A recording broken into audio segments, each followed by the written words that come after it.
कुंभ महोत्सव का आयोजन ज्योतिषीय गणनाओं और विशेष खगोलीय स्थितियों पर आधारित होता है। जब बृहस्पति कुंभ राशि में प्रवेश करते हैं और सूर्य मेष राशि में होता है, तब हरिद्वार में कुंभ महोत्सव आयोजित किया जाता है। प्रयागराज में कुंभ का आयोजन तब होता है जब बृहस्पति वृषभ राशि में और सूर्य तथा चंद्रमा मकर राशि में होते हैं। यह स्थिति आमतौर पर अमावस्या के दिन बनती है। नासिक में गोदावरी नदी के तट पर कुंभ महोत्सव तब होता है जब सूर्य और बृहस्पति सिंह राशि में प्रवेश करते हैं। उज्जैन में कुंभ तब मनाया जाता है जब बृहस्पति सिंह राशि में और सूर्य मेष राशि में होता है।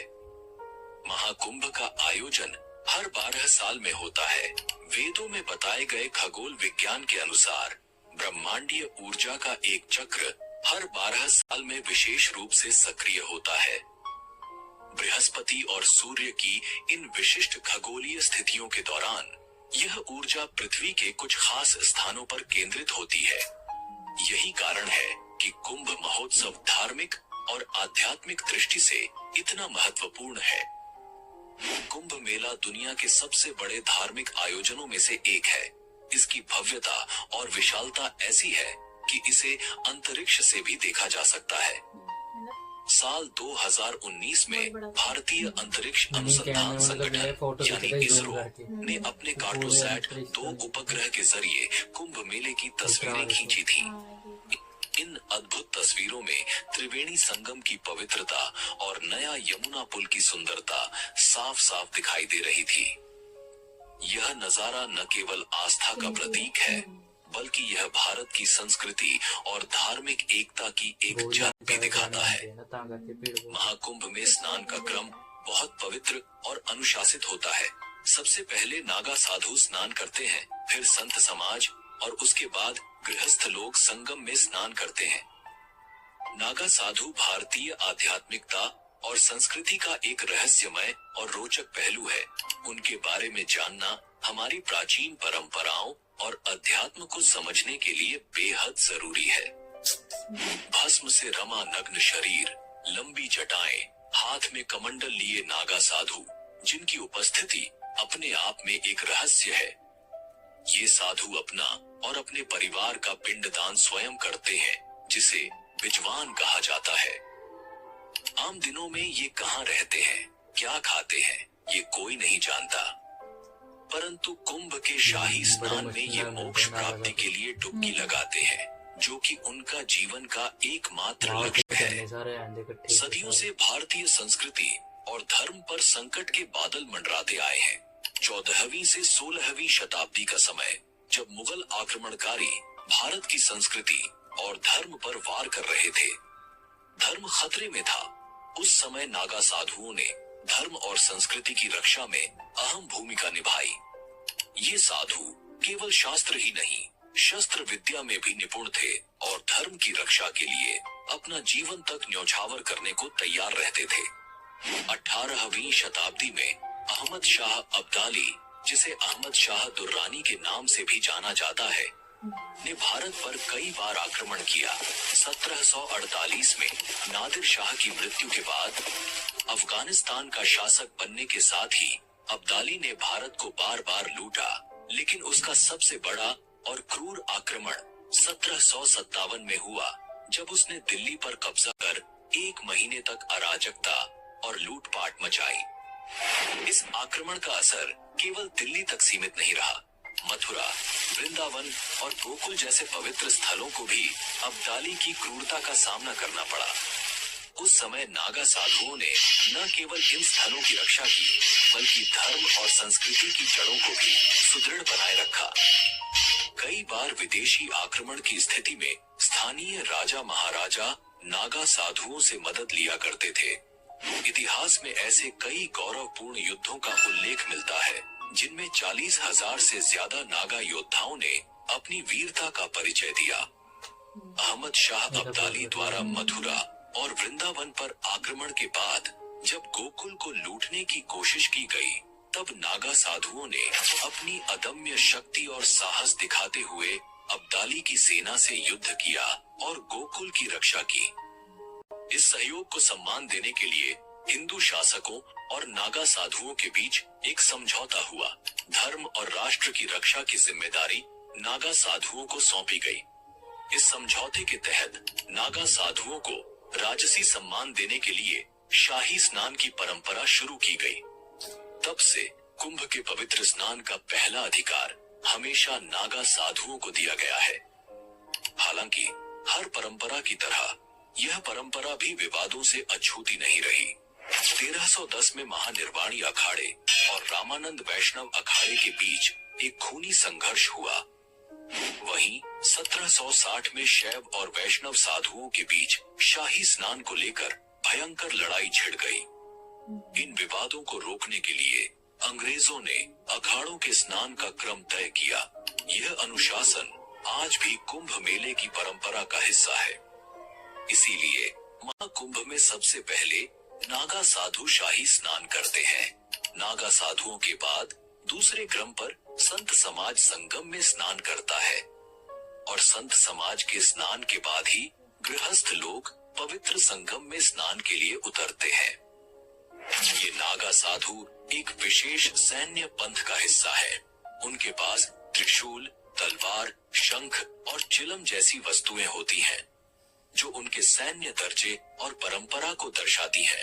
नागा साधु अपने आप में एक चलती फिरती सेना की तरह होते हैं, जो अपने इष्ट देव भगवान शिव के प्रति अगाध भक्ति और समर्पण रखते हैं। नागा साधुओं की दीक्षा प्रक्रिया केवल कुंभ के दौरान प्रयागराज, हरिद्वार, नासिक और उज्जैन में होती है। दीक्षा के स्थान के आधार पर इन्हें अलग अलग नाम दिए गए हैं। प्रयागराज के नागा, उज्जैन के खूनी नागा, हरिद्वार के बर्फानी नागा और नासिक के खिचड़िया नागा। ऐसा माना जाता है कि नागा जनजाति की शुरुआत भारत के उत्तर पूर्वी राज्य नागालैंड से हुई, जहां नंगा पर्वत श्रेणियां फैली हुई हैं। नागा शब्द का अर्थ है पहाड़ और कछारी भाषा में इसे युवा बहादुर लड़ाकू व्यक्ति कहा गया है। अगर आप नागा साधु और महिला नागा साधु के रहस्यमय जीवन के ऊपर एक विशेष डॉक्यूमेंट्री देखना चाहते हैं तो कमेंट करके हमें बताएं। हम जल्द ही उनके जीवन पर एक संपूर्ण डॉक्यूमेंट्री लेकर आएंगे। अब बात करते हैं महाकुंभ के अखाड़ों के इतिहास और शंकराचार्य के योगदान की। कुछ विद्वानों का मानना है कि नागा सन्यासियों के अखाड़े आदि शंकराचार्य के पहले भी मौजूद थे। हालांकि उस समय इन्हें अखाड़ा नहीं कहा जाता था, इन्हें बेड़ा या साधुओं का जत्था कहा जाता था। अखाड़ा शब्द का चलन मुगल काल से शुरू हुआ और तभी से इसे एक संगठित समुदाय के रूप में पहचान मिली। अखाड़ों को समझने के लिए हमें आदि शंकराचार्य के योगदान को जानना होगा, क्योंकि उन्होंने ही अखाड़ों की स्थापना का विचार प्रस्तुत किया था। 7वीं शताब्दी में विदेशी आक्रमणकारी भारत की समृद्धि से आकर्षित होकर यहाँ आते थे। कुछ धन संपत्ति लूटकर चले जाते, तो कुछ भारत की आध्यात्मिक आभा से प्रभावित होकर यहीं बस जाते। लेकिन इस दौरान भारत की शांति व्यवस्था और सनातन धर्म कमजोर पड़ने लगा। धर्मशास्त्रों और ईश्वर पर तर्क होने लगे और शास्त्रों को चुनौती दी जाने लगी।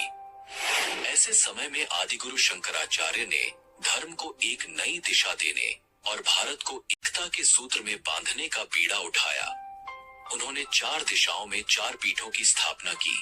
पूर्व में गोवर्धन पीठ, उत्तर में शारदा पीठ, पश्चिम में द्वारिका पीठ और दक्षिण में ज्योतिर्मठ पीठ।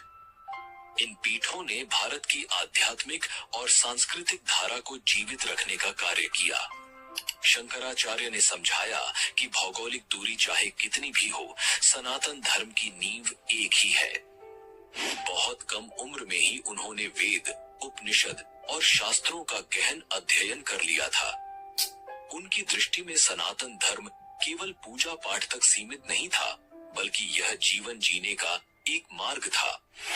उन्होंने देखा कि धर्म का मूल उद्देश्य आत्मा का परमात्मा से मिलन है, जो समय के साथ खोता जा रहा था।